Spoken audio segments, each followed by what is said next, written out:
En tant qu'enfant de Dieu, vous ne devez pas redouter l'adversité. En tant qu'enfant de Dieu, vous ne devez pas avoir peur de la maladie, avoir peur de la mort, avoir peur des problèmes qui peuvent régner dans ce monde, avoir peur de les princes des ténèbres, avoir peur des ténèbres et de la force et la puissance des ténèbres qui peuvent régner dans ce monde. Car parmi toutes ces choses, nous sommes plus que vainqueurs par Jésus-Christ qui nous a aimés.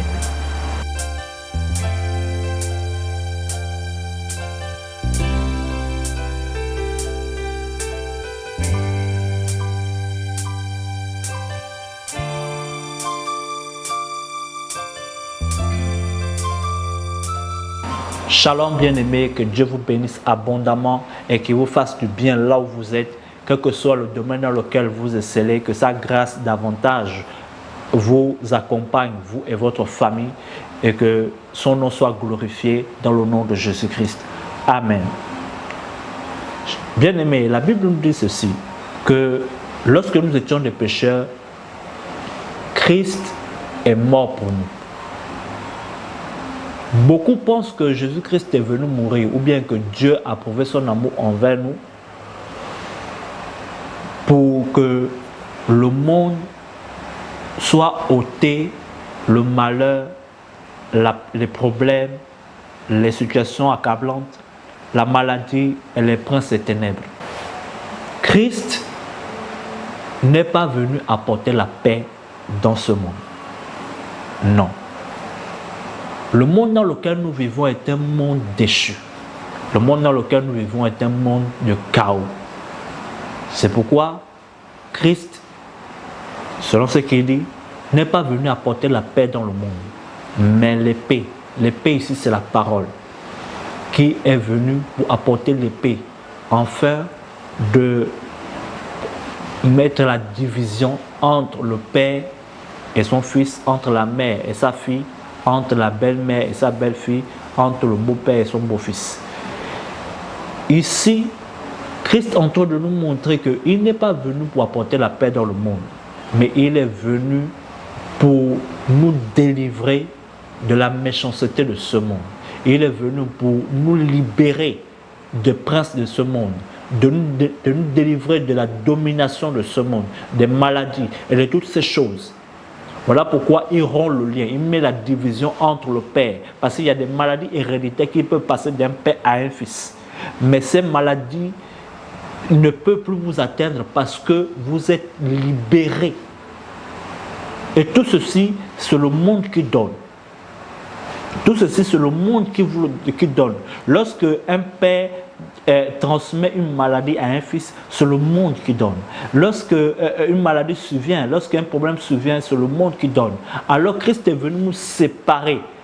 Il a coupé les liens qui peuvent nous donner encore ces choses, afin que nous les redoutons. Il a coupé le lien qui nous permet de ne plus redouter ces maladies, ces choses et ces situations qui sont encore dans ce monde dans lequel nous vivons. Le monde connaîtra toujours le chaos, le monde connaîtra toujours le malheur, le monde connaîtra toujours des problèmes, le monde connaîtra toujours des choses, parce que le monde ne donne seulement que ce qui lui a été donné, à savoir les ténèbres sont dans ce monde et règnent dans ce monde. Par conséquent, il y aura toujours des problèmes, il y aura toujours des situations, il y aura toujours des maladies, il y aura toujours toutes ces choses. Mais ce n'est pas cela le plus important pour vous, bien-aimés. Vous ne devez pas redouter cela. Vous ne devez pas avoir peur. Car laissez-moi vous faire comprendre que, en tant qu'enfant de Dieu, ce qui nous fait peur, ce n'est pas ce qui est notre problème réel. Ce n'est pas ces choses. Ce ne sont pas ces choses qui sont dans le monde actuel. Mais c'est la peur qui vient dans nos cœurs. Mais laissez-moi vous faire comprendre quelque chose. Cette peur vient de Satan. Cette peur ne vient pas de nous. Cette peur vient de Satan. Cette peur vient de Satan qui a semé le trouble en l'humanité. Cela a été créé dès le départ avec Adam. lorsque Satan est venu tenter Adam, il est venu pour mettre Adam dans une situation où Adam ne doit plus compter sur Dieu, mais doit compter sur ses propres capacités. Adam ne doit plus compter sur Dieu, mais doit compter sur lui-même, sur sa chair. Ainsi, Adam va désobéir à Dieu et va compter sur lui-même, sur sa propre chair. Ainsi, vous verrez que la peur va rentrer dans Adam. Pourquoi? Parce que Adam va considérer que sa force et sa chair ne peuvent pas gérer ce qui est dans le monde. C'est comme ça que l'homme va se retrouver à avoir peur. C'est comme ça que l'homme va se retrouver à avoir cet esprit-là de peur, avoir ce sentiment de peur en lui qui l'empêche de se mouvoir et de considérer Dieu dans toute sa force, dans toute sa puissance. Et voyez-vous, malgré qu'Adam a désobéi, Dieu ne l'a pas tué, Dieu ne l'a pas condamné pour autant, Dieu ne l'a pas maudit pour autant. Dieu, c'est même Dieu qui vient encore vers Adam. C'est Dieu qui vient vers lui. Et c'est Dieu qui vous considère toujours. C'est le même Dieu. C'est à cause de lui que nous sommes devenus participants de sa nature divine. C'est à cause de Dieu que nous sommes devenus maintenant plus que vainqueurs en Jésus-Christ.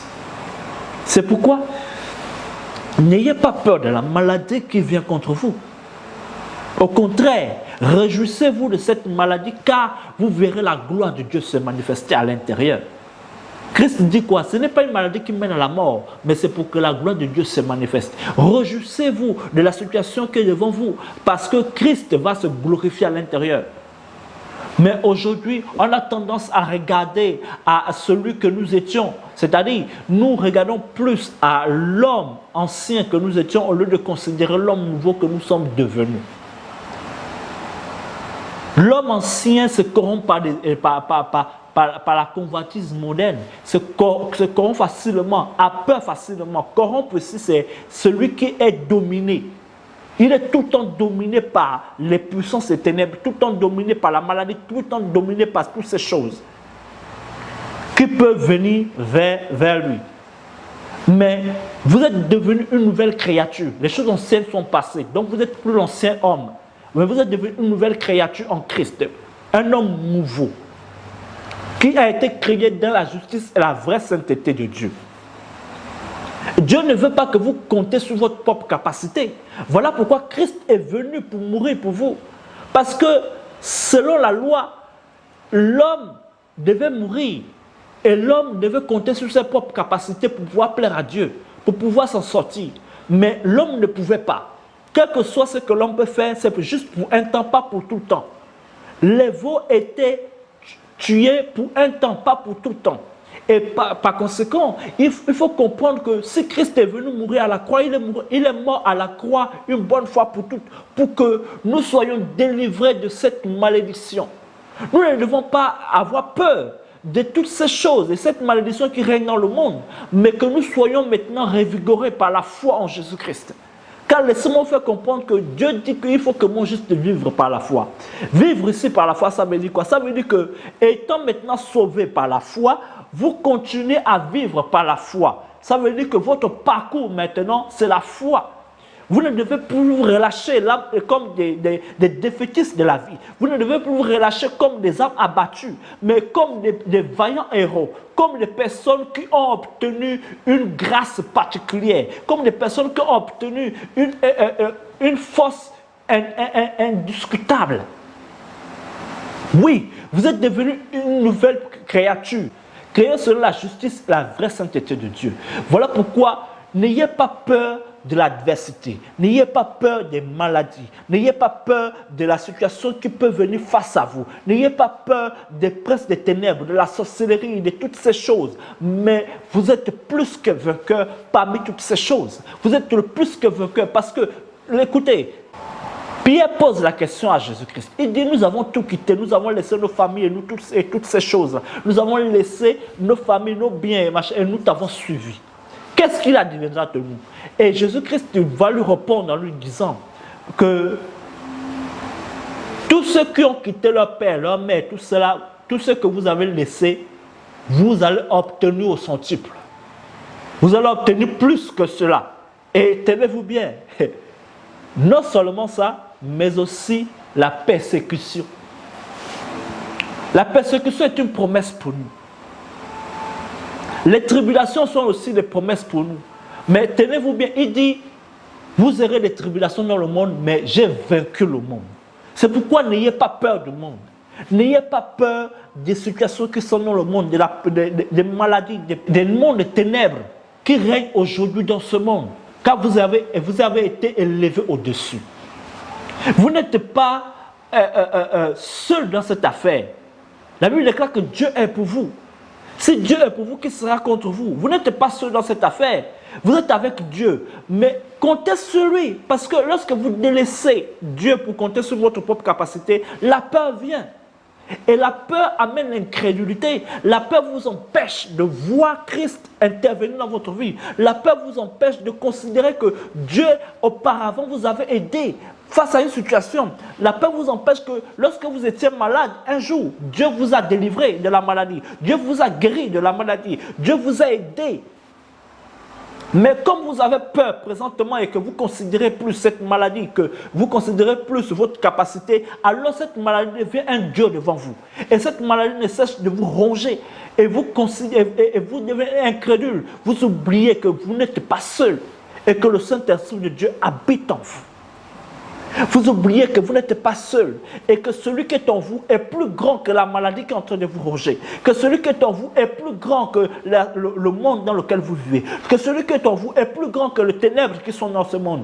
Car le Saint-Esprit est la puissance de Dieu. Le Saint-Esprit est Dieu tout-puissant, agissant en vous, selon la connaissance que vous avez de Christ, selon la gloire que vous donnez à Jésus-Christ, selon que vous laissez Dieu agir en vous, selon que vous donnez toute la gloire à Dieu face à cette situation, selon que vous élevez Dieu, vous élevez Christ face à cette situation.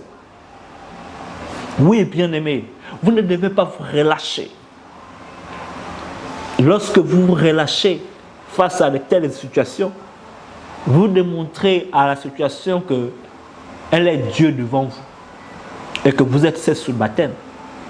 Or, vous n'êtes plus cet homme qui peut être corrompu par cette situation. Mais vous êtes devenu l'homme nouveau ayant obtenu une rédemption éternelle, ayant obtenu une puissance supérieure. Et vous régnez dans la vie par Jésus-Christ le seul. Il dit, tous ceux qui reçoivent l'abondance de la grâce et le don de justice règnent dans la vie par Jésus-Christ le seul. Donc il est très important que vous ne devez pas avoir peur, mais que vous régnez. Adam dit, j'ai entendu ta voix et je me suis caché. Pourquoi? Parce qu'il a eu peur. Et cette peur subsiste dans les hommes. Mais nous, aujourd'hui, nous sommes devenus nouvelles créatures pour ne plus avoir peur, pour être délivrés de la crainte. La Bible déclare que celui qui a encore la crainte, l'amour de Dieu n'est pas en lui. Parce que Dieu est devenu votre Père, il est de votre côté. La Bible nous dit que si Dieu est pour nous, qui sera contre nous? Alors, donc, la plus forte raison qu'il est de notre côté, puisqu'il est avec nous, pourquoi devons-nous encore avoir peur de la maladie qui peut toucher notre corps pour un temps? Pourquoi devons-nous encore avoir peur des problèmes qui sont dans ce monde, des princes des ténèbres qui sont dans le monde, de la sorcellerie? Parce que tout cela nous a été inculqué dès la jeunesse. Et Satan vient par des pensées pour nous culpabiliser davantage. Lorsque survient une situation bizarre, Satan est là pour nous rendre coupables de cette situation et nous voyons comme indignes face à Dieu. Alors nous avons peur. Nous avons la crainte de nous approcher de Dieu. Or, n'avez-vous pas appris que la miséricorde triomphe du jugement? Dieu ne vous juge pas. Il est miséricordieux. Il vous aime.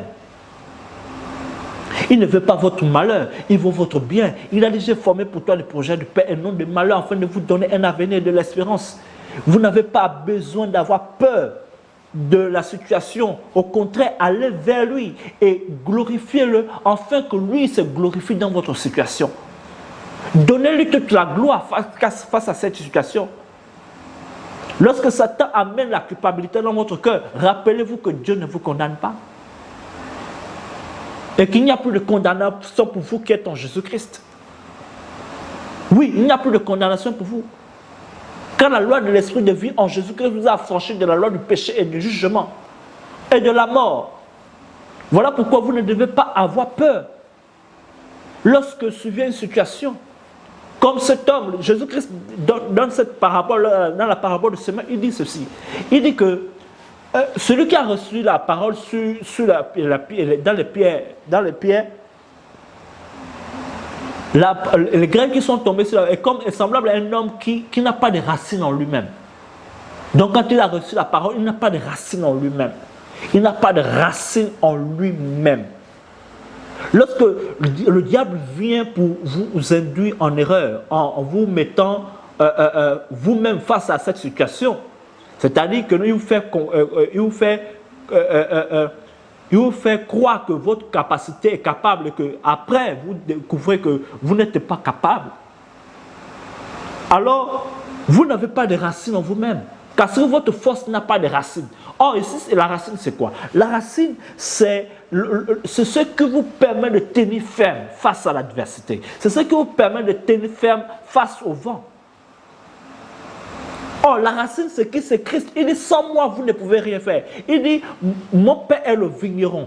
Je suis le cep, vous êtes le sarment. Mon Père est le vigneron. Tout arbre en moi, et toute branche en moi qui porte de fruits, qui ne porte pas de fruits, mon Père le taille, mon Père le coupe. Et celui qui porte de fruits, mon Père est mon enfant qui porte davantage de fruits. Voyez-vous, vous ne pouvez pas porter de fruits parce que vous n'avez pas de racines en vous-même. Et la racine, votre chair n'a pas de racines. Votre chair ne peut pas tenir ferme. Votre chair est capable de vaciller à tout vent de doctrine. Votre chair n'a pas de puissance, n'a pas de capacité de pouvoir résister aux forces des ténèbres, aux forces qui règnent dans ce monde. Votre chair ne peut pas. Voilà pourquoi n'écoutez pas ce que Satan vous dit, mais écoutez plutôt celui qui est en vous, Christ, qui est en vous par la personne du Saint-Esprit. Écoutez le Saint-Esprit qui vous dit que Dieu ne vous condamne pas, parce que la Bible déclare qu'il vous convaincra de justice. Il vous convaincra de justice. Dieu ne vous condamne pas. Alors, il est votre Père. La Bible déclare que lorsque nous ne savons pas ce qu'il nous convient de nous demander dans notre faiblesse, alors le Saint-Esprit intercède par les soupirs inexprimables en notre faveur. Comprenez-vous cela? Alors, écoutez le Saint-Esprit de Dieu qui est en vous. N'écoutez pas Satan qui vient mettre la peur, la crédulité en vous, qui vient mettre la peur et toutes ces choses. Qui vous amène à la culpabilité et vous éloigne de celui que vous êtes. Satan n'a qu'un seul objectif, vous empêcher de croire en Jésus-Christ. Voilà pourquoi lorsque Satan a réclamé Pierre et tous les autres pour les crémer comme les froment, Jésus-Christ a dit, j'ai prié pour votre foi. Votre foi est la chose la plus importante que Dieu veut. Il a dit, mon juste vivra par la foi. Oui, bien-aimé, vous devez vivre par la foi. Vous ne devez pas vivre par vos propres capacités, votre propre force. Ne comptez pas sur votre chair. Votre chair n'a pas de racines en elle-même. Mais Christ est la racine. Christ est celui sur lequel vous devez compter. Il a dit, je suis le cep. Et vous êtes le sarment. Vous portez du fruit parce que tout simplement vous êtes rattaché au tronc. Le tronc reçoit la sève et le tronc transmet la sève à la branche qui porte le fruit. Plus vous êtes rattaché à lui, plus vous comptez sur lui, plus vous portez du fruit. Et voilà pourquoi il dit que celui qui reçoit la parole sur la bonne terre, la bonne terre, celui qui reçoit la parole sur la bonne terre porte du fruit jusqu'à 30, jusqu'à 60, jusqu'à 100. Comprenez-vous cela? Il est très important que vous devez croire en Jésus-Christ davantage et croire en sa parole. Il a dit, je suis venu apporter l'épée. L'épée, c'est la parole. C'est sa parole qui vous donne de réussir dans la vie. Ce ne sont pas vos propres capacités, ni même des choses qu'on met devant vous pour vous dire que non, si vous faites ceci, vous allez avoir cela. Si vous faites cela, vous allez avoir cela. Non, ce n'est pas ce qui doit vous faire régner. Vous régnez à cause de Christ, à cause de l'abondance de sa grâce et le don de justice. Donc vous ne régnez pas à cause de vous-même.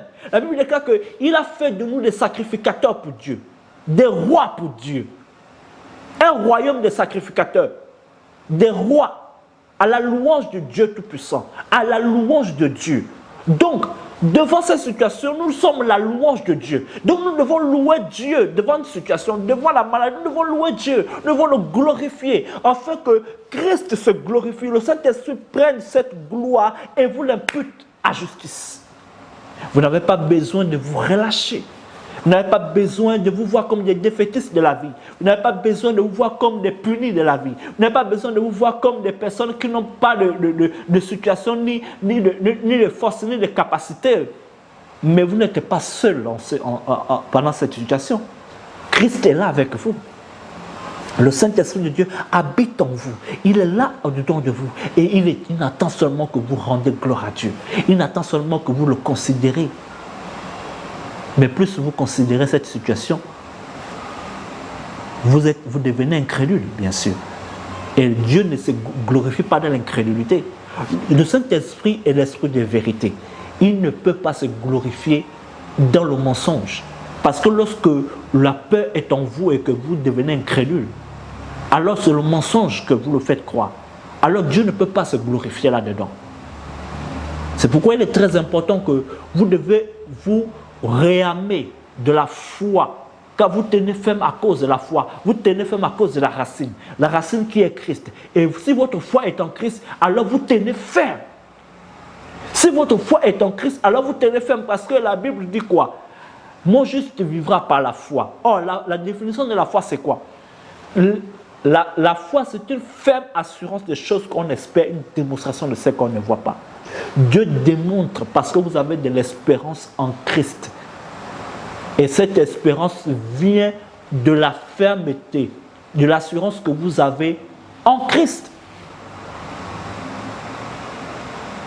Dieu démontre cela parce que vous avez de l'espérance en Christ. Et cette espérance produit la foi. Cette espérance produit la foi en Jésus-Christ. Et le Saint-Esprit se glorifie dans cette vérité.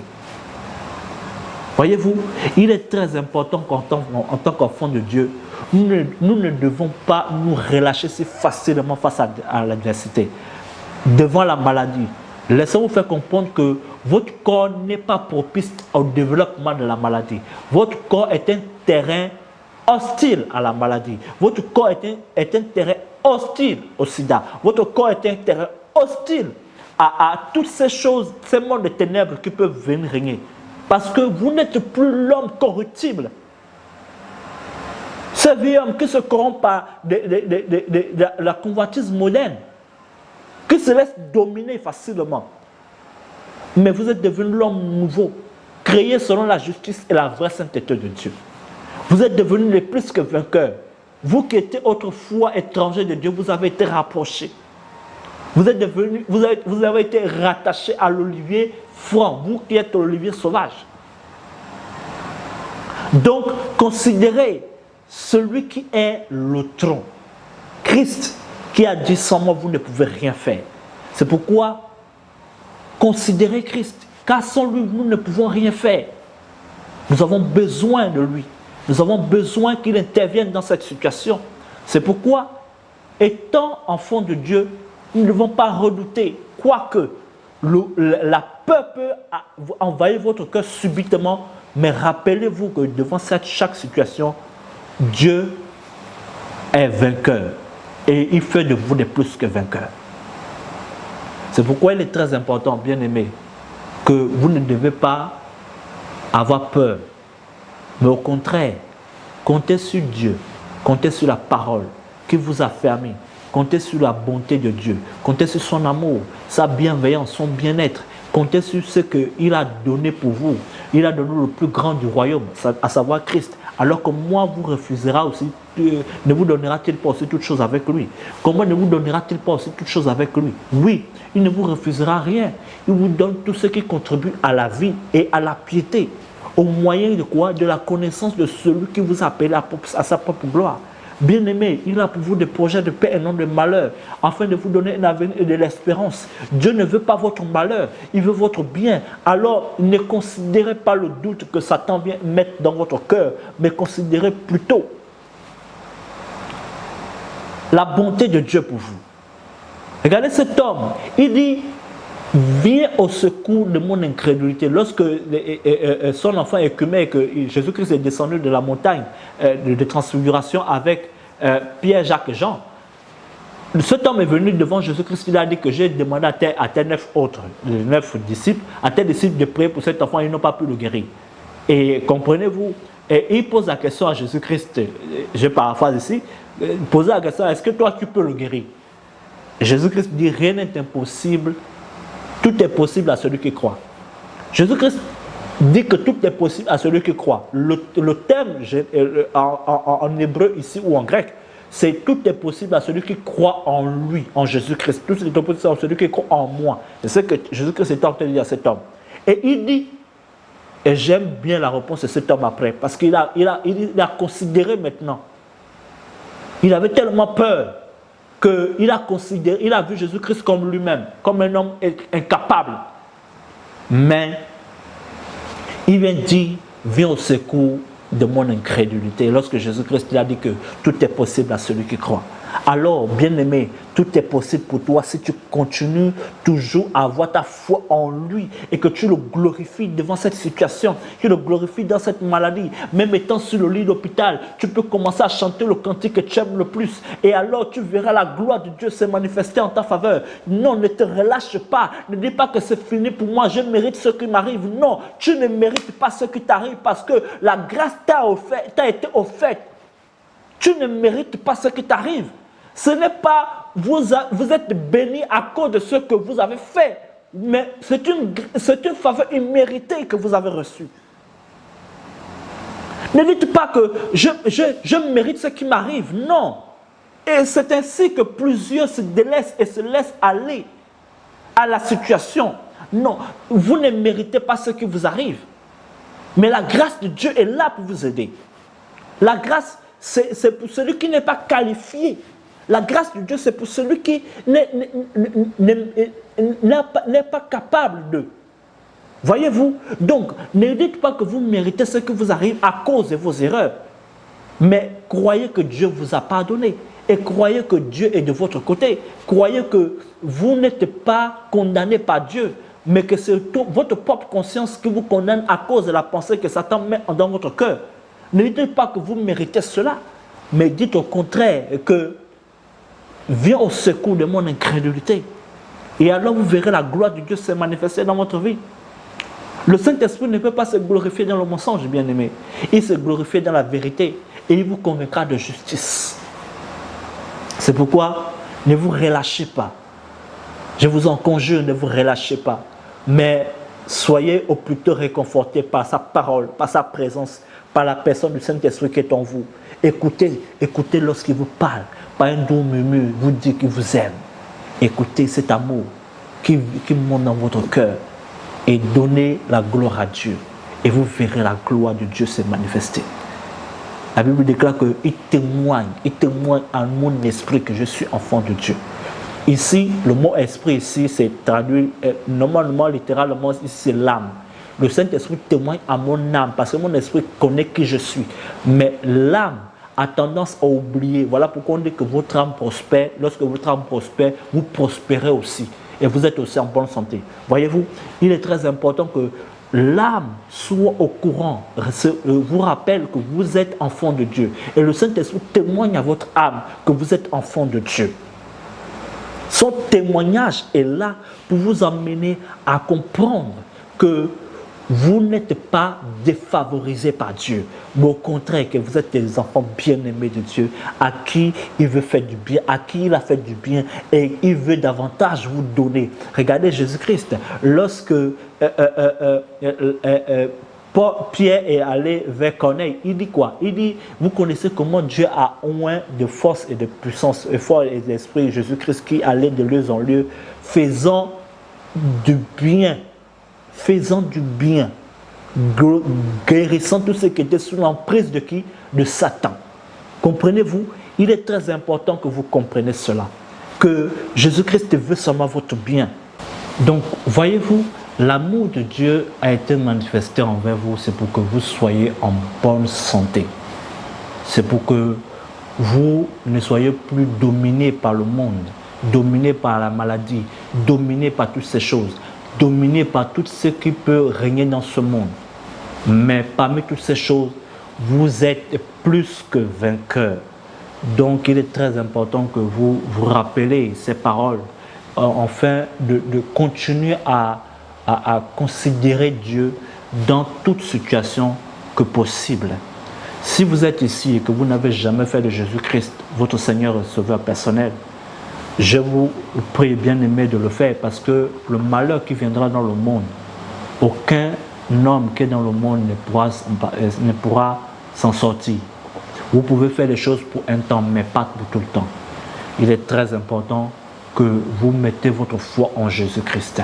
Et c'est Jésus-Christ seul qui est capable de vous aider.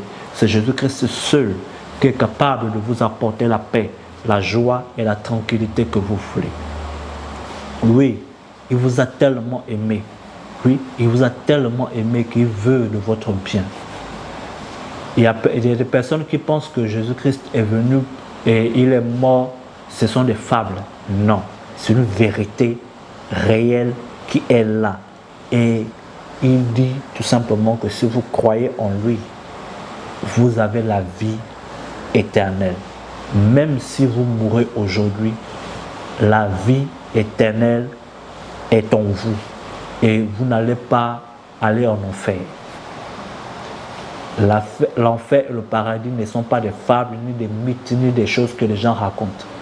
Mais c'est une véritable réalité qui existe, plus vraie que ce monde-là.